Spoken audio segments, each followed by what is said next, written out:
Welcome to the WVU football pregame show on the dpost.com. I'm Todd Murray, joined by our WVU football writer Ed Owens, and we are zeroing in on kickoff between WVU and number 4 Oklahoma in a Big 12 opener for both schools, and both teams dealing with some losses this week.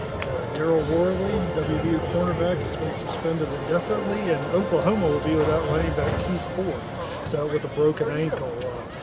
Which one of these injuries, both devastating, which is going to be the hardest to overcome? I think Oklahoma has the biggest challenge here today with Keith Ford being out with that broken bone in his foot. WVU, as far as Worley is concerned, opposite Worley all season long. You've had Terrell Chestnut starting games, and he's been splitting time with Travis Bell. You also have Icky Banks coming back after a 3-game academic suspension to begin the year, and you're going to get him back. That's a lot of veteran experience, a lot of guys who have played a lot of snaps for the Mountaineers back at the cornerback spots. Obviously, losing Worley is going to hurt, but they have some bodies who can come in and make a difference for them. As far as Oklahoma is concerned, they don't really know what they have behind Keith Ford. He is their leading rusher. He's leading the Big 12 in rushing touchdowns. Whoever they put in back there, whether they go by running back by committee or just choose a starter and go with them today, they're going to have their hands full trying to figure out what they have in the backfield. Yeah, on the WVU side, Clint Trickett, I mean, he seems to be gaining more and more attention nationally each week with the way he's throwing the ball with a lot of accuracy, getting the ball downfield with Kevin White and Mario Alford to make plays. I guess the big question is, can he keep playing at this high of a level? Yeah, some people I know are even calling for Trickett for Heisman talk, but Trickett is obviously off to a great start to the season. He's been lighting up the stat sheet week after week, and he's facing a really tough test this week. Oklahoma's defense averaging 208 yards through the air per game. This is going to be I think the toughest test WVU has faced in the passing game. But to answer your question, yes, I do think he can keep it up. I think this offense is firing right now. The way Trickett's having his relationships with Kevin White, Mario Alford, and the way WVU is using the run to set up the pass and using the pass to set up the run, it's kind of pick your poison. That's what the Mountaineers talked about all week, and they're going to force Oklahoma to decide what they want to do defensively, and then WVU's just going to pick the other way and go with it.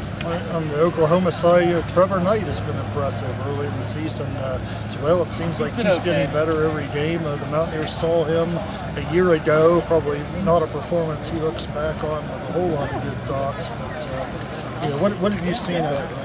Yeah, absolutely. The quarterback we're going to see, Trevor Knight, is very different than the quarterback we saw last year.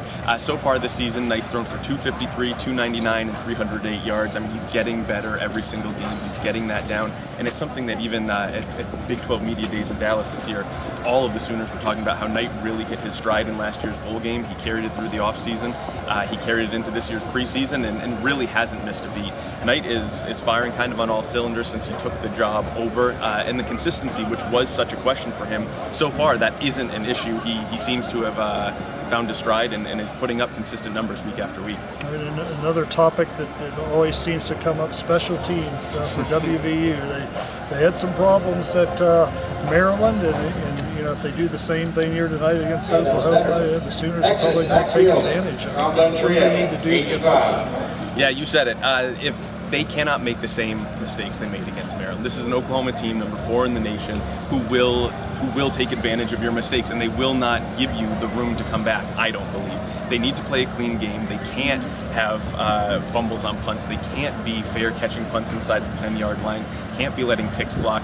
Obviously, they did have their positives. WVU blocked a punt. They had that game-winning field goal. I mean, they were doing some good things, but they can't have those highs and lows because Oklahoma's not a team that will let you come back.